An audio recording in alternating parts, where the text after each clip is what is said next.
Bonjour à tous, aujourd'hui nous sommes le vendredi 12 septembre 2025 et notre nouvel ami, John Kiriakou, est avec nous. Bienvenue John. Merci. Merci Nima. Je suis ravi avec vous. Veuillez vous abonner et cliquez sur le bouton j'aime pour toucher un plus large public. John, je voudrais commencer par ce qui s'est passé aux États-Unis. Un événement qui a choqué tant de gens, ce qui est arrivé à Charlie Kirk. On le qualifie d'extrême droite. Mais à mon avis, lorsqu'on critiquait ses opinions, il écoutait. Il essayait de communiquer avec les gens. Exactement. Et tout le monde essayait de le présenter soit comme un extrémiste de gauche, soit comme un extrémiste de droite.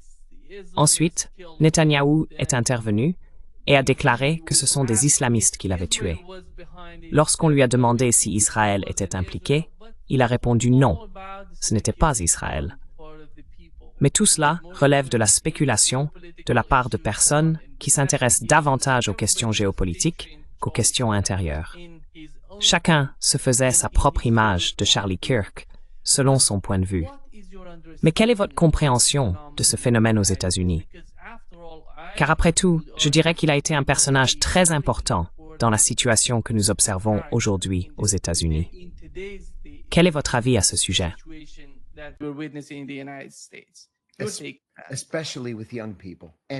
Surtout chez les jeunes, et tout particulièrement chez les jeunes conservateurs. Vous savez, ça me fait rire de voir combien de personnes de mon âge, j'ai 61 ans, n'avaient jamais entendu parler de Charlie Kirk. Et je me dis, vraiment, comment est-ce possible? Vous n'avez jamais. Ce type a créé le mouvement de jeunesse pour Donald Trump. Il est issu du mouvement Tea Party, du mouvement anti-impôt, et il a fondé cette organisation, Turning Point USA, où il ciblait les campus universitaires pour promouvoir le message conservateur MAGA de Trump. Il est devenu très très important dans la politique républicaine contemporaine. Ça m'a vraiment étonné. Je l'ai déjà dit et je le répète pour poser un peu le contexte. Je suis probablement en désaccord avec Charlie Kirk sur, je ne sais pas, 90% des sujets, 75% des sujets, je ne sais pas.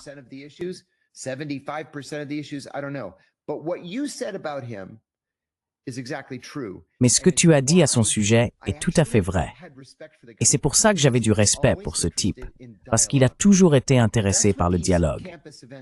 C'est ce que représentaient ces événements sur les campus. Les gens les voyaient comme provocateurs. Moi, je ne les voyais pas comme provocateurs. Je les voyais comme engageants. Par exemple, il disait quelque chose d'impopulaire auprès des progressistes, mais il voulait engager une discussion, un débat, un dialogue sur le sujet, peu importe lequel, les droits des personnes trans, l'éducation, n'importe quoi. Dans les jours qui ont suivi son assassinat, le Centre d'études de l'extrémisme de l'Université Stanford a publié un sondage. C'est un sondage qui montre des chiffres presque identiques à ceux de 4 autres sondages. Et ces chiffres montrent que 34% des étudiants américains soutiennent la violence contre des personnes dont ils n'aiment pas les opinions.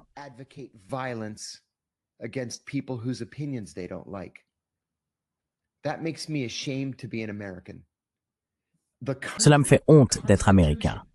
Le pays, la Constitution, est fondée sur le pilier de la liberté d'expression. Que nous aimions ou non les opinions des autres, nous devrions être prêts à mourir pour protéger le droit d'exprimer ses opinions. Et voir un tiers des étudiants universitaires dire « Non, je préférerais te tuer plutôt que d'écouter ton point de vue sur un sujet ». Je pense que c'est l'une des choses les plus dangereuses que j'ai entendues de ma vie. Comme vous le savez, le présumé meurtrier a été arrêté soit la nuit dernière, soit ce matin. Il a 22 ans. Il détestait Charlie Kirk. Il correspond parfaitement à ces 34% dont on parle. Et maintenant, la procédure va suivre son cours. Nous verrons ce qui se passera.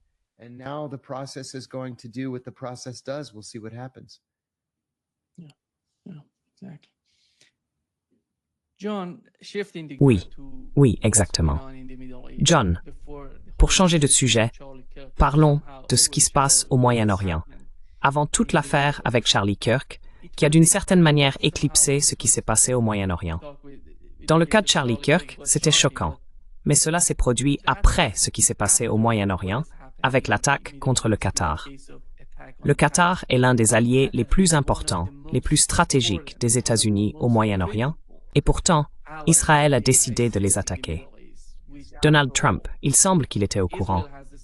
L'administration a déclaré avoir informé les États-Unis avant l'attaque. Que penses-tu de ce qui se passe au Moyen-Orient avec le cas d'Israël? What do you make of what's going on in the Middle East with the case of Israel?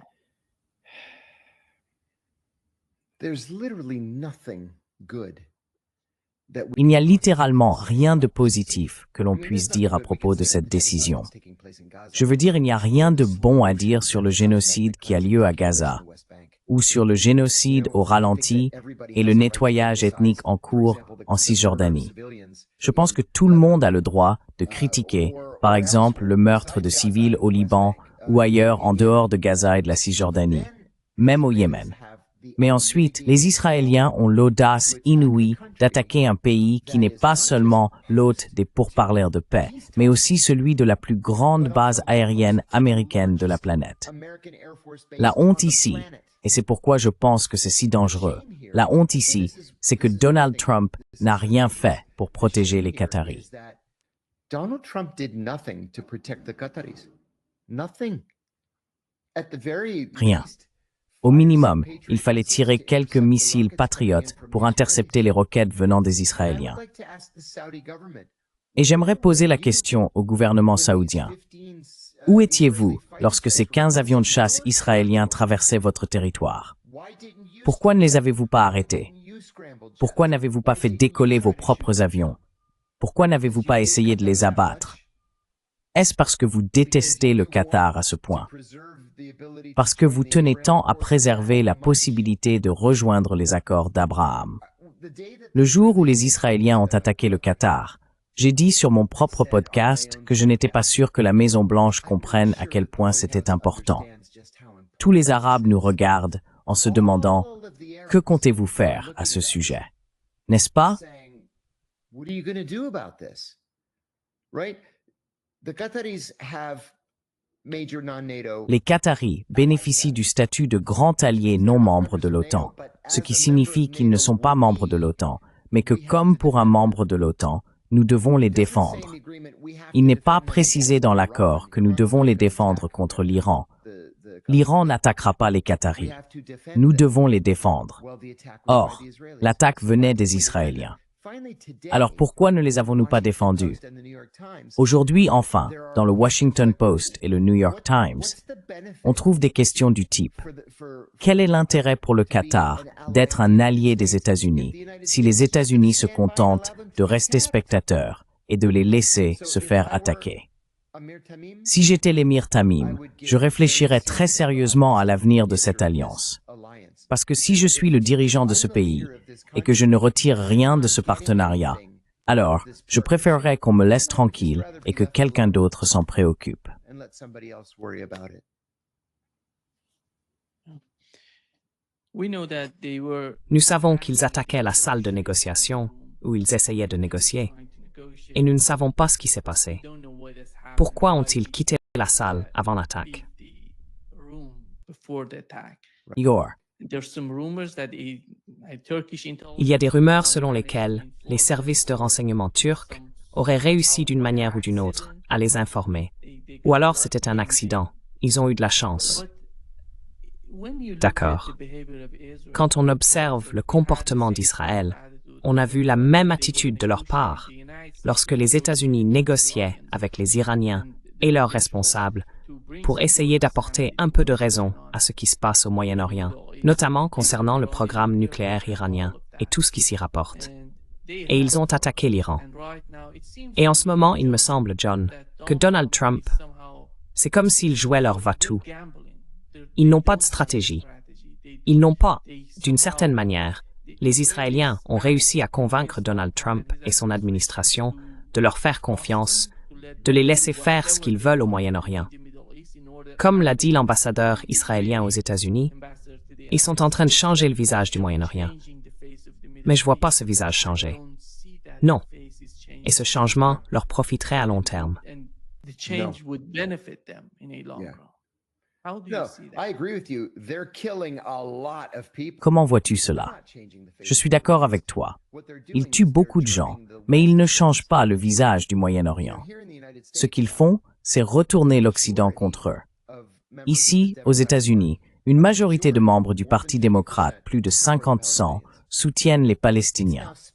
Chez les républicains, l'opinion est désormais partagée. Mais les Israéliens sont en train de perdre l'électorat américain parce que leur stratégie consiste simplement à tuer autant de personnes que possible.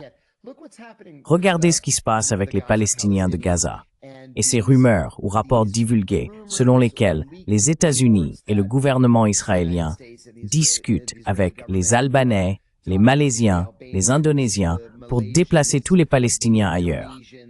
C'est la définition juridique même du nettoyage ethnique. That is the actual legal definition of ethnic cleansing. That's a war crime. It's a crime against C'est un crime de guerre, c'est un crime contre l'humanité. On ne peut pas faire ça. Chaque fois que Donald Trump dit « Nous avons ce programme merveilleux pour transformer Gaza en un nouveau Monaco. En fait, ce sera encore mieux que Monaco. » C'est un crime de guerre.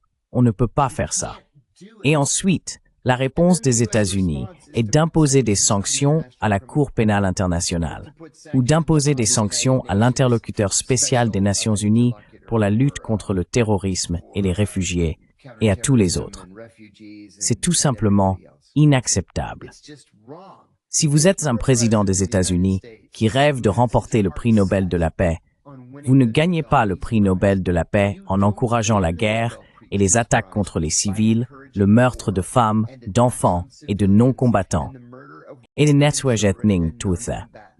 and the ethnic cleansing of an entire people. That's not how you win the Nobel Peace Prize. Ce n'est pas comme ça qu'on remporte le prix Nobel de la paix. Vous savez, les Israéliens disent tout le temps à quel point ils ont un grand soutien. Mais regardez une carte du monde. Ils n'ont pas un soutien massif. Ils ont le soutien des pays occidentaux, alliés aux États-Unis, mais il y a 144 pays dans le monde qui reconnaissent déjà la Palestine. Vous savez, on agit comme si, lorsqu'on voit des informations selon lesquelles le Canada va reconnaître la Palestine, ou l'Australie, ou l'Irlande, les gens disent « Oh mon Dieu, les Palestiniens vont obtenir la reconnaissance. » Ils l'ont déjà. C'est l'Occident qui arrive en retard.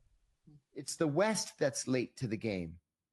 And I can't help but to think that Et je ne peux m'empêcher de penser qu'à mesure que ces pays occidentaux tombent comme des dominos et reconnaissent la Palestine, les Israéliens vont très vite se rendre compte qu'ils se retrouvent seuls. Pas vraiment seuls, car ils ont les États-Unis derrière eux, mais seuls au point de ne pas pouvoir accomplir ce changement dans la structure du Moyen-Orient comme ils prétendent que c'est en cours. Je suis d'accord avec toi, Nima. Ce n'est pas en cours. La seule chose qu'ils accomplissent, littéralement la seule chose qu'ils accomplissent, c'est un meurtre à grande échelle. is just wide-scale murder.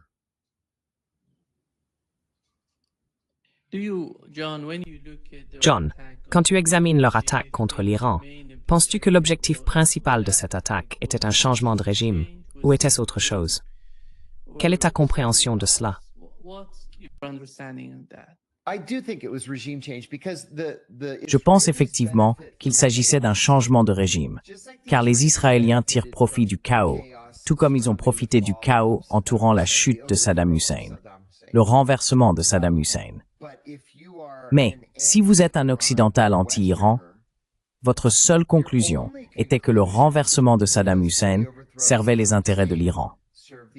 Or, la seule raison pour laquelle nous avons renversé Saddam Hussein, c'est parce que les Israéliens ont exigé que nous le fassions.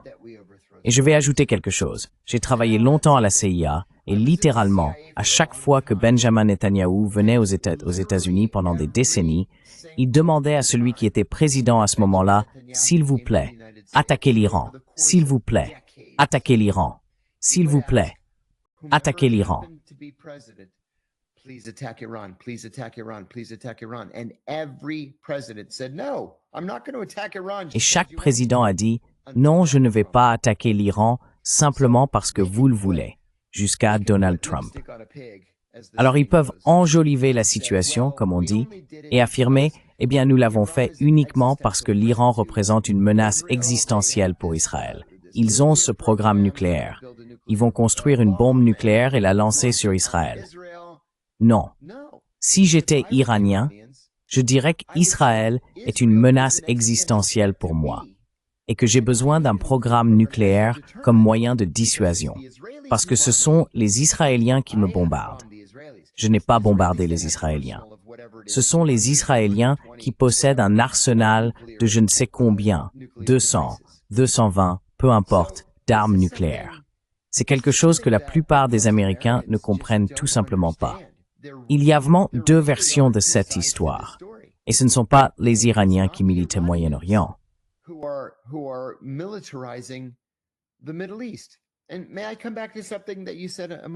Puis-je revenir sur quelque chose que vous avez dit il y a un instant à propos de Doha, du bombardement de Doha?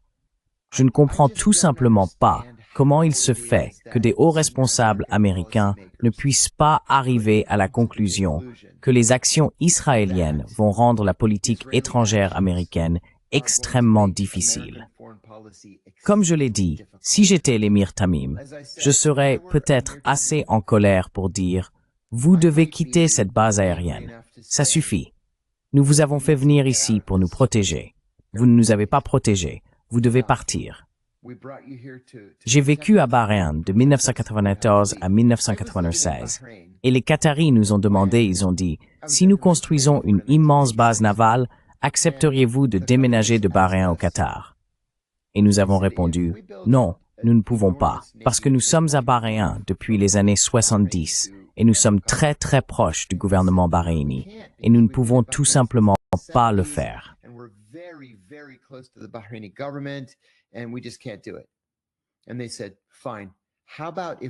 Et ils ont dit « D'accord, que diriez-vous si nous construisions la plus grande base aérienne du monde ?»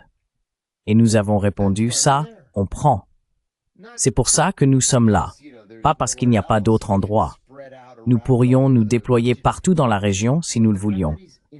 Mais ce sont les Qataris qui nous ont invités. Et en partie, c'était pour les protéger. Et nous avons échoué à les protéger. Alors, pourquoi les Israéliens ont-ils eu droit à un passe-droit? Parce que, vous savez, si l'Iran avait bombardé le Qatar, ce qui, bien sûr, n'arriverait jamais en 1000 ans, mais si cela devait arriver, les États-Unis auraient lancé des missiles et des avions de chasse sur l'Iran en moins d'une heure. Alors pourquoi ne pas protéger nos amis et alliés contre les Israéliens? Il va falloir qu'il y ait un prix à payer pour cette décision. Je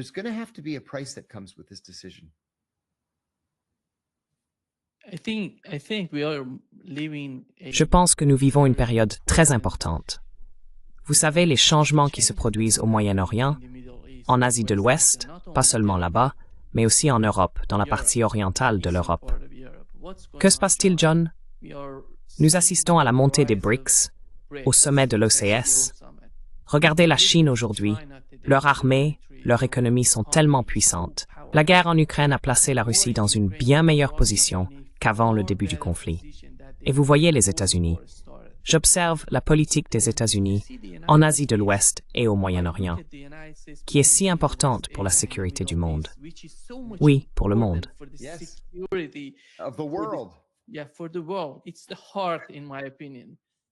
C'est le cœur, à mon avis. Et on voit ces décisions stupides de leur part. Vous éliminez seulement 2 ou 3 dirigeants du Hamas. En quoi ça va-t-il changer quoi que ce soit? Vous attaquez le Yémen. En quoi ça va-t-il modifier la politique des Houthis? Vous tuez le Premier ministre du Yémen. Vous savez, je ne trouve aucune réflexion stratégique derrière ce qui se passe. Avec l'administration Trump, j'étais l'une des personnes qui espérait, d'une certaine manière, que la nouvelle administration apporterait un peu d'air frais à la politique des États-Unis, n'est-ce pas? Ce qui n'arrive pas et n'arrivera pas.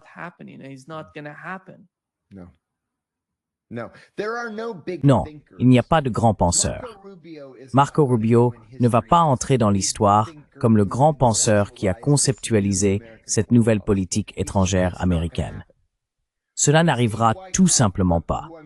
Steve Witkoff, qui est sans doute un homme très sympathique, ne sera pas le grand stratège qui résoudra tous les problèmes que les États-Unis rencontrent au Moyen-Orient.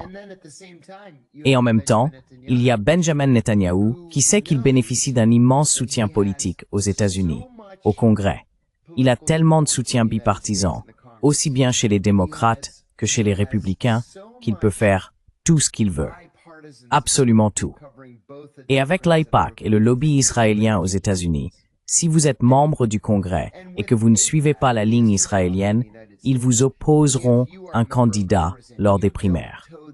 Ils dépenseront des millions de dollars et ils vous feront perdre.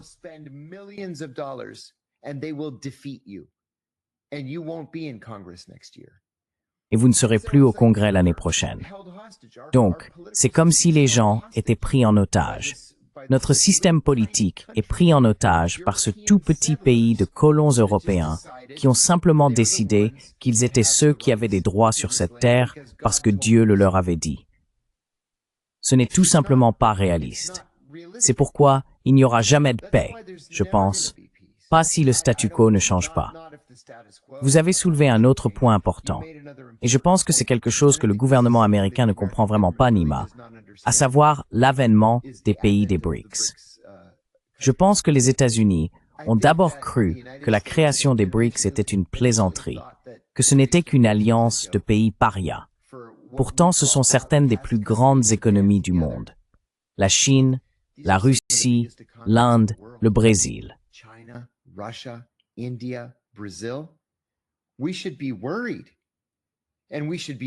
Nous devrions être inquiets, et même très inquiets, à l'idée d'une monnaie unifiée.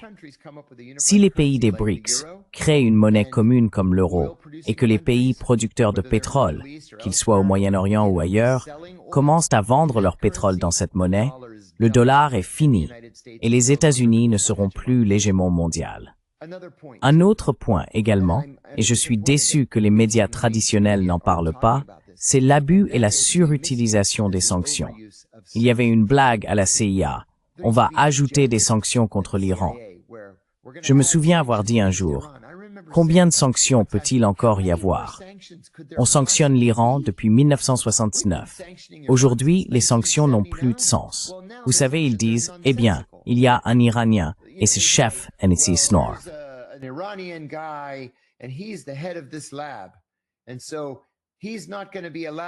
Donc, il ne sera pas autorisé à ouvrir un compte bancaire aux États-Unis. D'accord. Eh bien, il ne veut pas de compte bancaire aux États-Unis. Donc, vos sanctions sont dénuées de sens. Nous en sommes arrivés à un point où il y a tellement de sanctions contre tellement de personnes dans tellement de pays qu'elles n'ont plus aucune importance. Je suis allé en Chine l'année dernière et je voulais acheter quelque chose. Je voulais acheter des souvenirs pour mes enfants. Et personne n'acceptait de carte Visa. Mais ils acceptaient cette chose appelée la carte Octopus. Je n'avais jamais entendu parler de ce truc auparavant. Alors j'ai demandé à un des commerçants, « Qu'est-ce que c'est, cette carte Octopus que vous acceptez ?»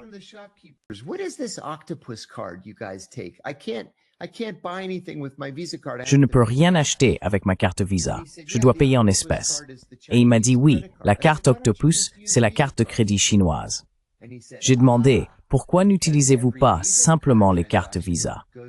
Et il a répondu, ah, parce que chaque transaction Visa passe par New York et nous rend vulnérables aux sanctions américaines. La carte Octopus passe par Shanghai, donc nous nous moquons de ce que pensent les Américains. Et j'ai dit, ah, ça a du sens. Cela montre aussi la faiblesse des États-Unis, car si les Chinois parviennent à attirer d'autres pays, comme ceux des BRICS, dans un système financier basé en Chine, le contrôle américain sur la Banque internationale est terminé. Et c'est là que nous allons.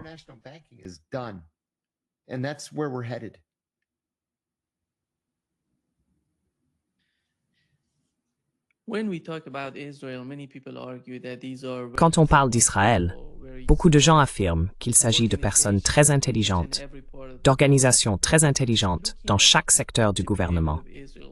Mais si l'on observe le comportement d'Israël jusqu'à présent, dans quelle mesure cette intelligence se reflète-t-elle dans leurs actions? Vous voyez, ils ont échoué en Iran. Et si ce n'était pas pour les États-Unis et l'attaque que Donald Trump a d'une certaine manière lancée contre l'Iran pour mettre fin au conflit, c'est pour cela qu'il a attaqué l'Iran, à mon avis. Regardez le Yémen. Même Donald Trump a décidé d'aller en mer Rouge, puis de reculer. Et il a dit qu'ils avaient capitulé. Non. Oui. Non, ils ne l'ont pas fait. Mais en ce qui concerne Israël, comment trouvez-vous ces personnes intelligentes qui savent ce qu'elles font? Et comment croient-elles qu'elles vont tirer profit de ces décisions stupides qu'elles prennent, à votre avis?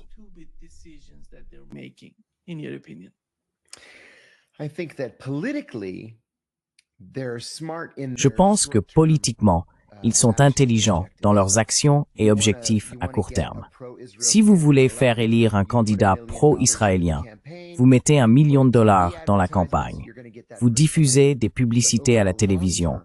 Vous allez faire élire cette personne. Mais à long terme, Israël devient de plus en plus conservateur, de plus en plus militarisé, au point que des criminels condamnés pour des crimes de haine deviennent vos ministres et membres du cabinet les plus importants. Donc, je pense qu'ils se croient très malins parce qu'ils sont doués en politique. Mais c'est tout le contraire en ce qui concerne la politique étrangère israélienne. Ils se sont enfermés dans une situation où même les pays européens les plus pro-israéliens disent « Oh, les Israéliens sont allés trop loin ».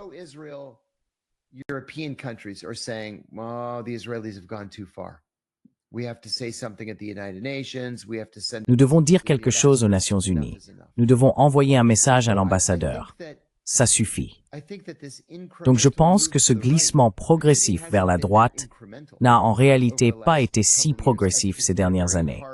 Je pense que c'est un virage très marqué vers la droite. Cela aliène beaucoup de gens, surtout en Europe de l'Ouest et parmi les démocrates aux États-Unis.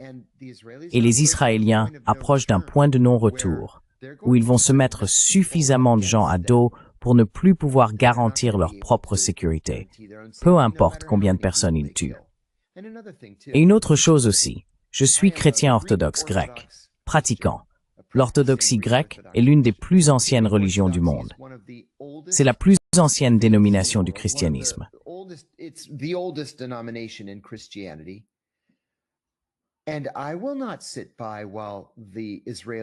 Et je ne vais pas rester les bras croisés pendant que les Israéliens bombardent l'église Saint-Porphyre à Gaza, par exemple, la plus ancienne église en activité continue au monde, où se trouvent 24 femmes et enfants qui s'y sont réfugiés.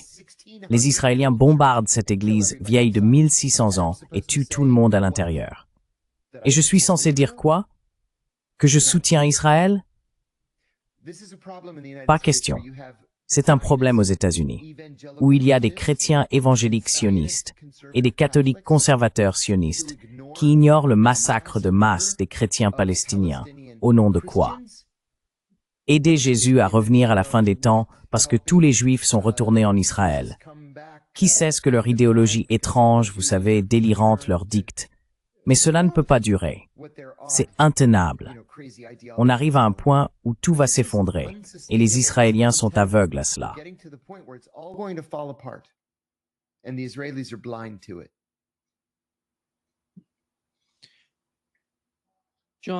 John, ils ont géré un vaste réseau d'espionnage en Iran avant l'attaque. Oui, C'était énorme. Regardez ce qui s'est passé en Iran. C'était assez choquant dans les premières heures de l'attaque contre l'Iran. oui. Comment pensez-vous qu'ils ont réussi cela? Est-ce que tout cela était dû à la situation en Afghanistan? C'était une grande partie. Oui, c'était une grande partie. Vous savez, on me demande tout le temps si je pourrais parler des meilleurs services de renseignement que j'ai rencontrés au cours de ma carrière. C'est facile à répondre. Mais parmi les pires, il y a le service iranien. Et je ne blâme pas le gouvernement iranien. Ce que je reproche, c'est le fait que l'Occident a tellement isolé l'Iran pendant si longtemps qu'ils n'ont pas ces relations naturelles et de haut niveau avec d'autres services de renseignement qui pourraient les former à des domaines comme le contre-espionnage, ce qui est un très gros problème pour le gouvernement iranien en ce moment. which is a very big problem for the Iranian government right now. The government is completely infiltrated by Le gouvernement est complètement infiltré par des espions. Non pas parce que ces espions éprouvent un quelconque attachement envers Israël, mais parce qu'ils ont besoin d'argent. Et l'argent est toujours le plus grand moteur pour convaincre les gens de commettre des actes d'espionnage. Eh bien, si vous êtes un réfugié afghan qui n'a ni argent, ni domicile, ni soins médicaux, ni aucun moyen d'améliorer sa vie, et que vous n'avez aucun statut officiel en Iran, et qu'un agent du Mossad vient vous voir en disant « Hey, je te donnerai $100 par mois si tu me dis à quelle heure ce scientifique qui habite dans cet immeuble part chaque jour, à quelle heure il rentre chaque jour, et quel itinéraire il emprunte en sortant. » Ce sont des renseignements très importants. That's very important intelligence, and it only cost $100. Et cela n'a coûté que $100. Les Israéliens ont donc été très habiles à exploiter des personnes pauvres et désespérées pour agir contre le gouvernement iranien, même si ces personnes ne se rendent pas compte qu'elles agissent contre le gouvernement iranien, même si elles n'ont pas l'intention de le faire. C'est à quel point les Israéliens sont cyniques. Les Iraniens doivent collaborer avec les Russes, les Chinois et d'autres sur le contre-espionnage. Ils doivent renforcer le contrôle de la circulation de l'information en Iran. Il y a eu un autre incident dont nous avons eu connaissance après le bombardement israélien de l'Iran. Vous savez, les Israéliens mènent depuis des années un programme actif visant à tuer des scientifiques iraniens.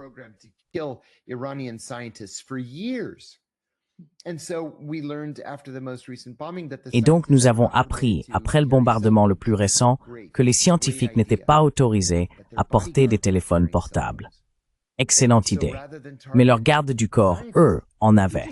Ainsi, au lieu de cibler le scientifique, on cible simplement le garde du corps, ou la femme, ou la fille. Les Israéliens, je l'ai dit hier soir lors d'un discours ici à Washington, les Israéliens, s'ils veulent cibler une personne et pensent que cette personne se trouve dans un immeuble, ils feront exploser tout le pâté de maison et tueront 1 millier de personnes s'ils pensent qu'ils vont attraper ce scientifique. Alors, ne sous-estimez pas la brutalité du Mossad israélien. Protégez-vous et vous vous protégez grâce à de bonnes méthodes de contre-espionnage. Protect yourself, and you protect yourself through good tradecraft. Carrying a cell phone is very bad tradecraft. Porter un téléphone portable est une très mauvaise pratique en matière de renseignement. Ce n'est qu'un exemple. Ne pas être capable de s'occuper des réfugiés est également une mauvaise pratique, car cela offre une opportunité au Mossad israélien d'intervenir et d'exploiter les réfugiés. Le gouvernement iranien, bien sûr, n'a pas les moyens financiers de gérer tous ces réfugiés. Peut-être est-ce un sujet à aborder avec les Chinois. Les Chinois ont beaucoup d'argent. Peut-être pourriez-vous collaborer avec les services de renseignement chinois pour obtenir des conseils sur la manière de renforcer la contre-ingérence afin que les Israéliens ne puissent pas infiltrer le gouvernement à leur guise et ensuite éliminer les personnes les plus importantes pour le gouvernement. C'est un long chemin. Cela prendra 20 ans, mais il faut commencer dès maintenant.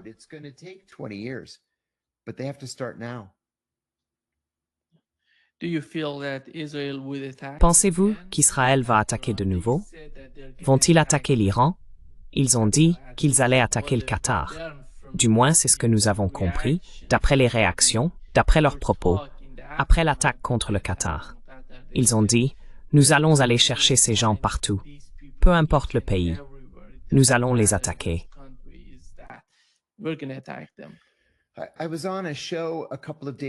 J'ai participé à une émission il y a quelques jours où j'ai débattu avec l'ancien porte-parole de l'armée israélienne. Et il est impossible de débattre avec des responsables israéliens, qu'ils soient actuels ou anciens. Ils ne vous laissent pas parler. Ils enchaînent mensonge sur mensonge sur mensonge. Ils vous accusent d'être un terroriste ou de soutenir le terrorisme. Finalement, j'ai dû dire à ce type: je mets ma carrière en jeu face à la vôtre n'importe quel jour de la semaine. Et j'ai dit, la première chose que j'ai dite, c'est: absolument tout ce que vous avez dit dans votre déclaration d'ouverture était un mensonge. Les frères musulmans n'ont jamais été classés comme organisation terroriste. Jamais. Par personne. On peut ne pas aimer la politique de quelqu'un. You can dislike somebody's politics, that doesn't make them a terrorist organization, as one example. Cela ne fait pas d'eux une organisation terroriste. C'est un exemple. Donc l'une des choses dans lesquelles les Israéliens excellent vraiment, c'est d'être tellement incendiaires. Et je le pense surtout aux États-Unis. Leur rhétorique est tellement incendiaire qu'ils font de toute remise en question de la politique israélienne un acte d'antisémitisme. Je vais vous donner un exemple. Ma compagne et moi, ma compagne est une femme irano-américaine, sommes allés rendre visite à des amis à nous dans la Virginie rurale, ici aux États-Unis. Le mari est irako-américain, la femme est irano-américaine. Et nous avons décidé de nous arrêter pour déjeuner dans ce tout petit village, juste une petite pizzeria. Just a little pizza restaurant. And so she and I are sitting in a booth. Donc elle et moi étions assis dans une banquette et derrière moi se trouvaient deux Américains campagnards. Gros, sans dents, vous voyez le genre, juste des campagnards obèses. Et je lui ai dit, « Tu penses vraiment que les Israéliens vont bombarder l'Iran à nouveau? J'espère que non, parce que ça ne fera qu'empirer. » Et ce gros type, juste derrière moi, s'est retourné et a dit, « Est-ce que tu soutiens le génocide du peuple israélien? » Je me suis retourné, et d'habitude je ne réponds jamais à des idiots comme ça. Mais là je n'ai pas pu m'en empêcher, j'étais tellement en colère. Je me suis retourné et j'ai dit, ce conflit n'a pas commencé le 7 octobre. Ça a dégénéré tellement vite qu'on a dû se lever de table pour se battre.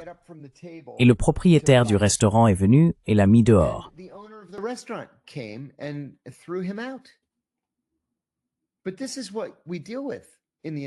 Mais c'est ce à quoi nous sommes confrontés aux États-Unis. La plupart des Américains sont tellement stupides, ou tellement mal informés, ou tellement désinformés, ou tellement sensibles à la propagande israélienne qu'ils croient simplement ce qu'on leur dit de croire. Ils n'analysent pas ces questions de manière critique. Israël est bon, la Palestine est mauvaise. Israël aime les chrétiens. La Palestine déteste les chrétiens, malgré le fait que 10% des Palestiniens sont chrétiens, dont la plupart vivent aujourd'hui aux États-Unis. Mais c'est contre cela que nous luttons. Les Israéliens ont été tellement efficaces, non seulement aux États-Unis, mais aussi dans d'autres pays occidentaux, pour endoctriner la population qu'il faudra des décennies pour inverser cette tendance. Et cela demandera beaucoup d'argent. To roll that back, and it's going to take a lot of money.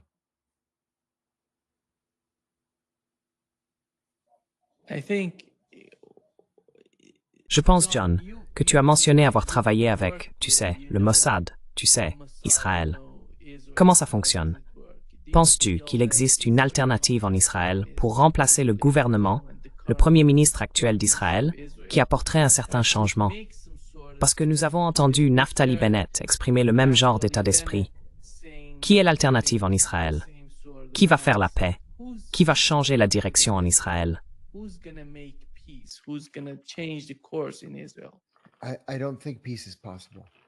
Je ne pense pas que la paix soit possible, et je vais vous expliquer pourquoi. Le Parti travailliste en Israël, pour ainsi dire, n'existe plus. Il a dirigé Israël pendant des décennies et maintenant, il n'a plus que 5 ou 6 membres à la Knesset. À partir de la toute fin des années 1980, Israël a connu un afflux massif de Juifs venus de Russie et d'Ukraine. Et ces Juifs avaient tendance à être beaucoup plus conservateurs que les générations précédentes de Juifs qui étaient venus en Israël après la Seconde Guerre mondiale. Donc je ne pense pas qu'il y ait de voie pour la paix en Israël. S'il y en a, elles sont réduites au silence. Je pense que si l'on peut dire, du moins dans le gouvernement israélien actuel, et je vais sourire en le disant parce que cela paraît tellement ridicule. Mais Benjamin Netanyahou est probablement le membre le plus libéral du gouvernement israélien actuel.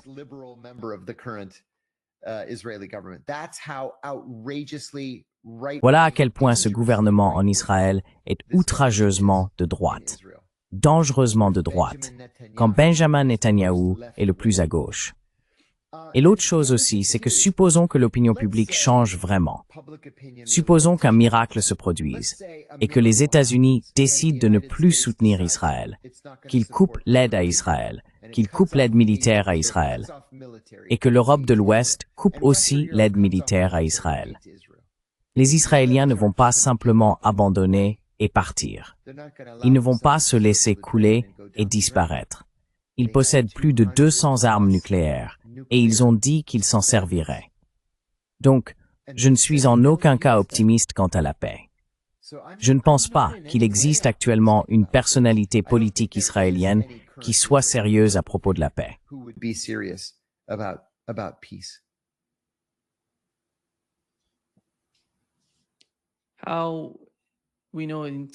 Comme nous le savons, en Syrie, la situation est bien plus compliquée que ce que nous pensions auparavant, car il semble qu'Israël et la Turquie se battent l'un contre l'autre en Syrie de façon très intense. Et d'une certaine manière, les États-Unis sont là, essayant de gérer les choses, essayant de soutenir davantage Israël. Mais je ne serais pas surpris, John, après ce qui s'est passé au Qatar. Je ne serais pas surpris si demain je me réveille et que je vois Israël et la Turquie s'attaquer mutuellement. Il n'y a plus rien qui puisse me choquer au Moyen-Orient, car tout ce qui aurait pu me surprendre auparavant est déjà arrivé.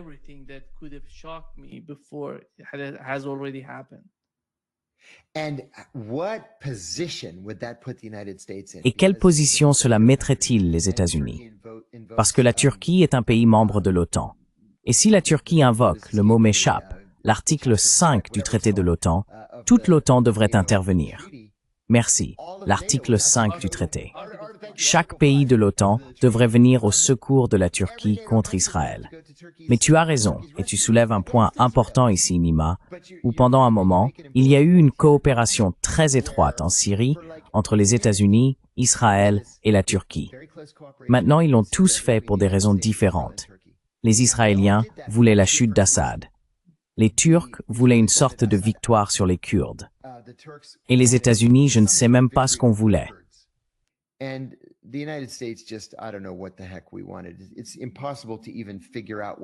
Il est impossible de comprendre quelle est la politique d'un jour à l'autre. Ils détestaient Assad, mais Assad était en réalité la seule chose qui protégeait la communauté chrétienne en Syrie. Donc, que l'on apprécie sa politique ou non, à mon avis, Assad représentait une force de stabilité. Et puis il est parti. En l'espace d'1 ou 2 semaines, il a simplement disparu. Alors, que se passe-t-il maintenant? Les Turcs ont obtenu ce qu'ils voulaient concernant les Kurdes, et ce qui équivaut en fait à une zone tampon de facto le long de la frontière. Les États-Unis ont obtenu ce qu'ils voulaient en choisissant pratiquement le nouveau dirigeant du gouvernement syrien, en levant immédiatement les sanctions, puis en le gratifiant d'une visite de haut niveau du département d'État, et les Syriens dansent dans les rues. Mais les Israéliens bombardent la Syrie.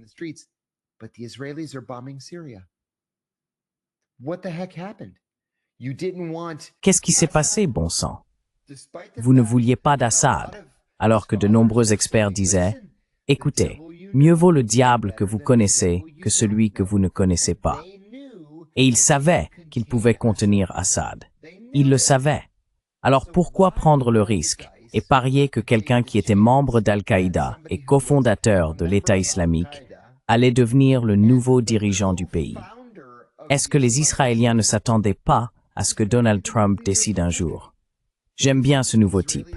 Je vais lever les sanctions. Je vais le reconnaître. Je peux travailler avec lui. Les Israéliens ont dû se dire « Quoi? Ce n'est pas ce à quoi on s'attendait. » Mais les Israéliens en étaient responsables. Ils connaissaient Assad. Ils le connaissaient depuis des décennies. Ils savaient qu'ils pouvaient le contenir. Alors pourquoi l'avoir poussé dehors?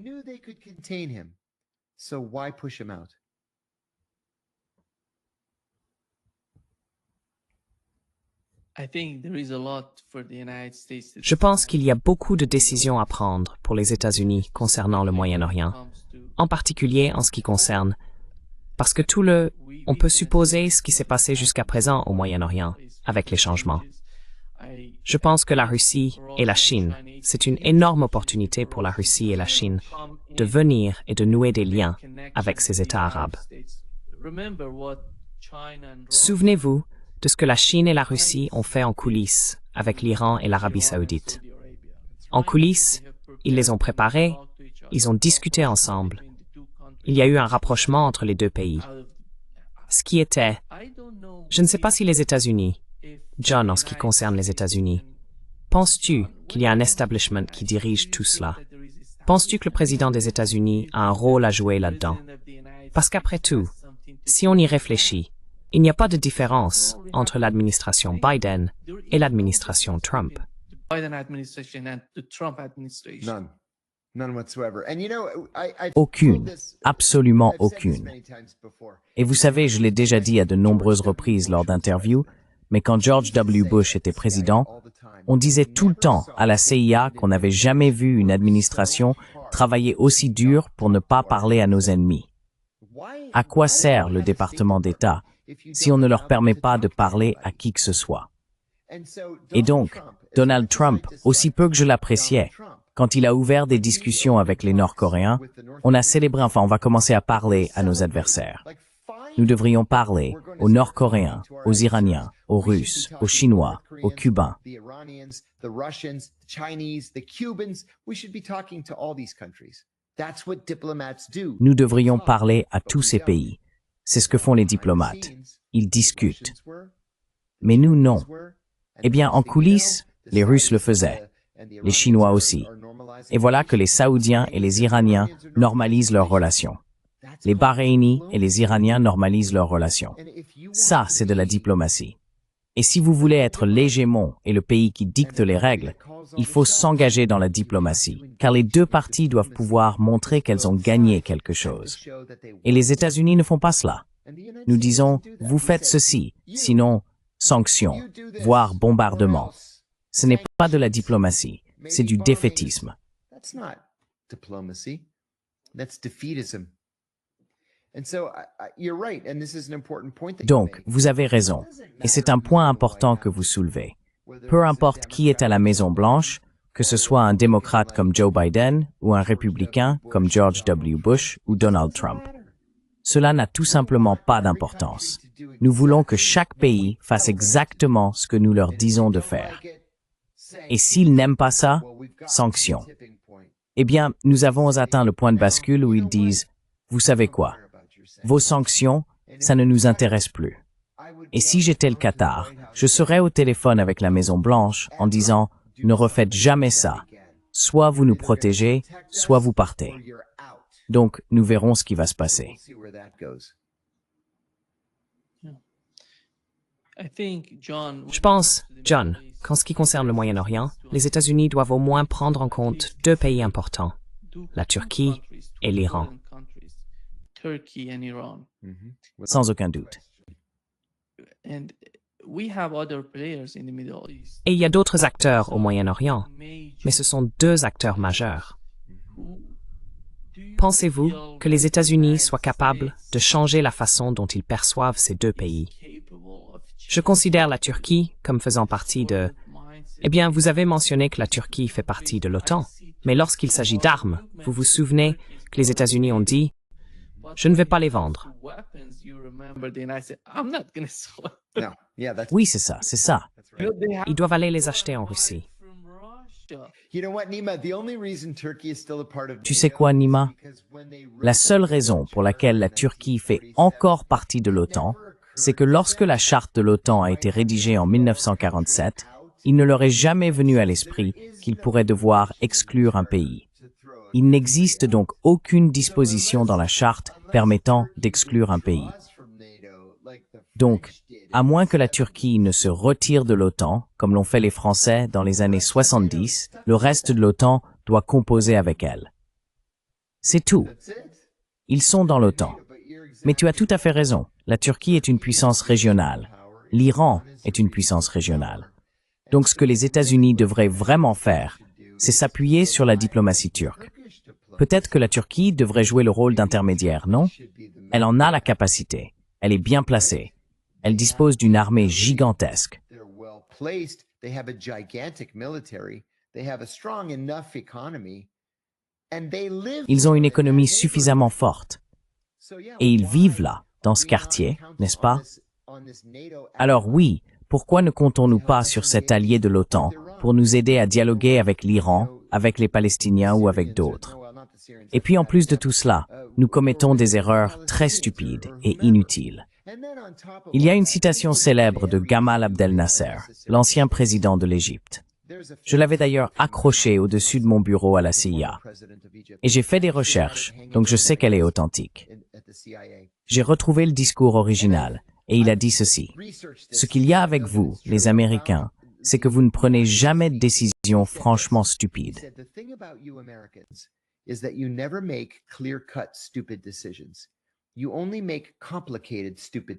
Vous ne prenez que des décisions compliquées et stupides, ce qui nous pousse à nous demander s'il n'y a pas quelque chose qui nous échappe. Et c'est tellement vrai. Il vient de décrire la politique étrangère américaine. Alors pourquoi ne comptons-nous pas sur les Turcs? Pourquoi ne disons-nous pas aux Israéliens? Attendez une minute, vous ne pouvez pas bombarder l'Iran. Nous sommes en train de négocier avec l'Iran en ce moment. Laissez-nous gérer les Iraniens. Nous allons essayer de négocier quelque chose. Cette conversation n'a jamais eu lieu. Nous avons simplement dit « Oh, Netanyahou veut bombarder l'Iran? D'accord, très bien. Oh, les bombes n'ont pas fait assez de dégâts? D'accord, nous allons bombarder l'Iran aussi. » Qu'est-ce que c'est que ça? Ce n'est pas de la politique étrangère. What is that? That's not foreign policy. It's amazing. What, yeah. C'est incroyable. Quand je réfléchissais à l'attaque israélienne contre l'Iran et à toute cette mentalité de changement de régime, je pensais que cela pourrait d'une certaine manière servir à convaincre l'administration Trump. Mais lorsqu'il s'agit de l'attaque contre le Yémen, le Premier ministre ainsi que tout le cabinet ont été assassinés. Et ces gens-là, si on regarde le Yémen aujourd'hui, ces personnes n'ont en réalité rien à voir. Enfin, on ne peut pas dire rien à voir, mais ils ne sont pas vraiment liés aux outils. Non, pas du tout. Faire souffrir les Houthis en attaquant le gouvernement au Yémen n'a aucun sens. I'll tell you something funny. Je vais vous raconter quelque chose de drôle. Je suis allé au Yémen 5 fois. La première fois que j'y suis allé, il y avait 2 Yémen, la République arabe du Yémen et la République démocratique populaire du Yémen. Puis j'y suis retourné juste après l'unification. Les gens dansaient littéralement dans les rues parce qu'ils s'étaient réunis et unifiés en un seul Yémen. La 3e fois que j'y suis allé, les choses n'allaient pas très bien. La 4e fois, ils se tiraient des missiles Scud les uns sur les autres.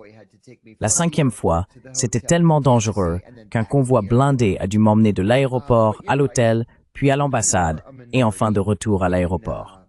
Mais tu as raison, les Houthis sont une minorité au Yémen. Ah, je sais pourquoi je te racontais ça. Donc, la dernière fois que j'y suis allé, je suis arrivé à Sanaa depuis Djibouti, un petit vol de 5 minutes depuis Djibouti. J'étais dans un taxi.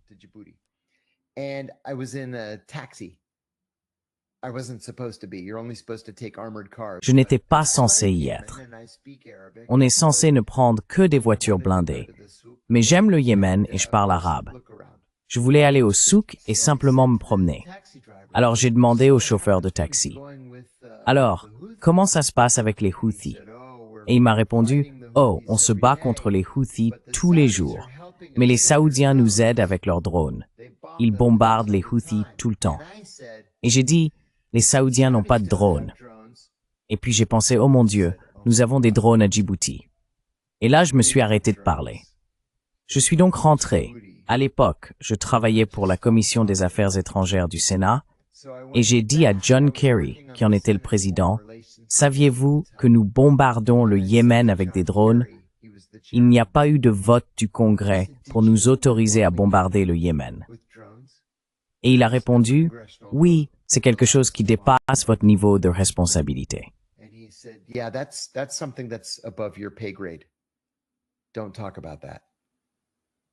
Ne parle pas de ça. C'est la politique étrangère américaine. Mais je vais te dire, j'ai des amis qui sont actuellement à la Maison-Blanche sous Trump, et la façon dont ils expliquent la politique de l'administration envers le Yémen me fait un peu rire. Tu as mentionné qu'ils étaient parvenus à un accord avec les Houthis et avaient déclaré la victoire, n'est-ce pas? En fait, ils étaient juste en colère parce que les Houthis avaient tiré des roquettes ou envoyé des drones pour lancer des roquettes sur des navires militaires américains. Mais comment ne pas voir que c'est un navire militaire américain?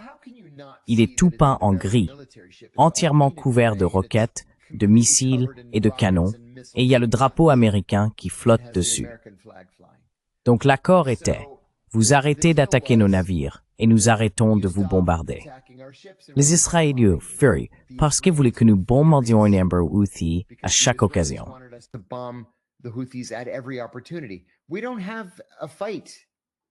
Nous n'avons pas de conflit avec les Houthis. Nous n'avons tout simplement pas de conflit.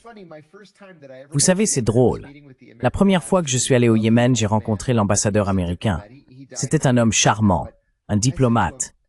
Il est décédé il y a de nombreuses années maintenant. Mais je lui ai dit, « Monsieur l'ambassadeur, j'ai une question. C'est une vraie question, pas une question rhétorique. Quels intérêts nationaux avons-nous au Yémen ?» Et il a répondu comme ça, « Aucun. Nous n'avons aucun intérêt national ici. » Et vous savez quoi?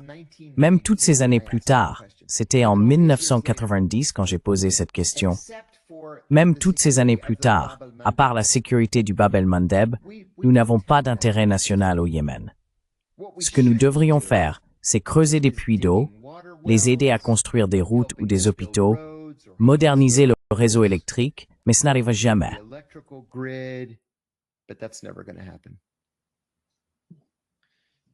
John,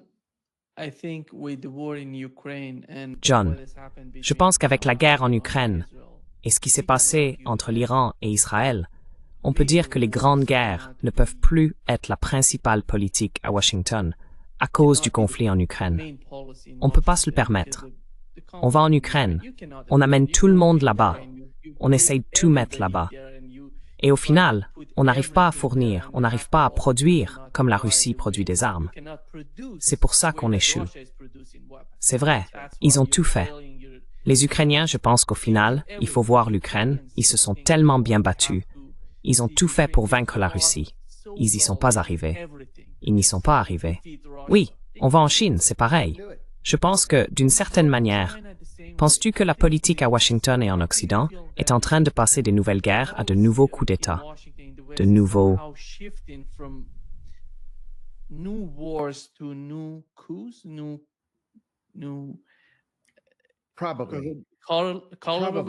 Probablement. Bien sûr. Mais c'est très très dangereux, parce qu'on ne sait jamais à quoi ça ressemblera à la fin. Et c'est un problème que j'ai toujours eu avec la politique étrangère américaine. Je l'ai vu de mes propres yeux quand j'étais au 7e étage de la CIA. J'étais l'assistant exécutif du directeur adjoint des opérations de la CIA. Il est facile d'envahir un pays.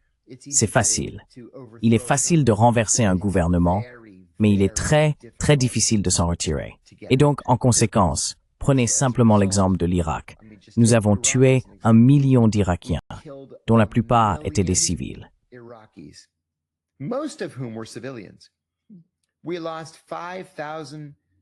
Nous avons perdu 5000 soldats américains. Est-ce que cela en valait vraiment la peine? Pourquoi? Pour le chaos anti-américain que nous avons laissé derrière nous. Est-ce que ça en valait la peine? Nous n'avons rien à en retirer. Et c'est vraiment la politique américaine.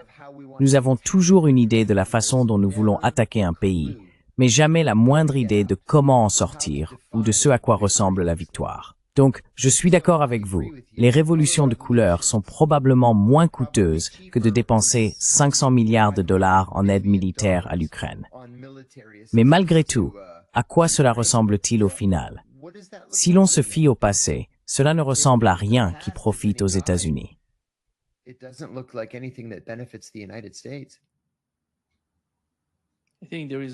Je pense qu'il y a beaucoup à apprendre du comportement de la Chine. Mon Dieu, ils achètent des alliés, ils achètent des partenaires, ils se font de nouveaux amis, ils font tout. They're doing Yes. everything. The and Chinese, this is a master class in diplomacy. C'est une véritable leçon de diplomatie que les Chinois donnent au monde. Les Chinois n'ont qu'une seule base militaire à l'étranger. J'y suis allé parce qu'ils la partagent avec nous. Elle s'appelait autrefois Camp Lemonnier à Djibouti. Il y a une clôture qui la divise en deux. D'un côté les Chinois, de l'autre les Américains. Nous avons 191 bases militaires dans 144 pays. Alors pourquoi les Chinois ont-ils un train à grande vitesse de 480 km/h? Pourquoi les Chinois ont-ils de meilleures routes? Pourquoi les Chinois ont-ils de plus beaux aéroports? Pourquoi les Chinois ont-ils la mainmise sur le transport maritime mondial? C'est parce que nous dépensons tout notre argent dans les armes. Donc tu as raison. Les Chinois savent comment faire et comment gagner. Et nous devrions prendre exemple sur eux. Ce fut un grand plaisir, John, de discuter avec toi. Le plaisir était pour moi. Je suis vraiment ravi que nous ayons pu nous rencontrer. J'attendais ce moment depuis longtemps. I'm so glad we got the chance to meet. I've been looking forward to this for a long time. I'm gonna contact you. Je vais vous contacter. Nous allons continuer ce genre de discussion. Fantastique. Et je pense qu'il y a beaucoup à apprendre de vous. Vous avez beaucoup de connaissances sur le Moyen-Orient et sur ce qui s'y passe. Merci beaucoup. En ce qui concerne l'Asie de l'Ouest et l'énorme problème géopolitique auquel nous sommes confrontés aujourd'hui au Moyen-Orient, en Asie de l'Ouest, c'est bien le cas. May I shamelessly plug Puis-je sans honte faire la promotion de mes deux podcasts? J'ai un podcast quotidien qui s'appelle Deep Program. Il est disponible sur YouTube et Rumble, Deep Program, avec Ted Rall et John Kiriakou. Et puis j'en ai un autre qui examine un peu plus en profondeur exactement ces questions, intitulé Deep Focus, avec John Kiriakou. Alors merci beaucoup. John Kiriakou. So thank you very much. John, tu peux m'envoyer les liens. Je vais les mettre dans la description de cette vidéo. Fantastique, merci, oui. Thank you. Grand plaisir, John. Thanks for Merci de m'avoir invité. À bientôt. Au revoir. Bye.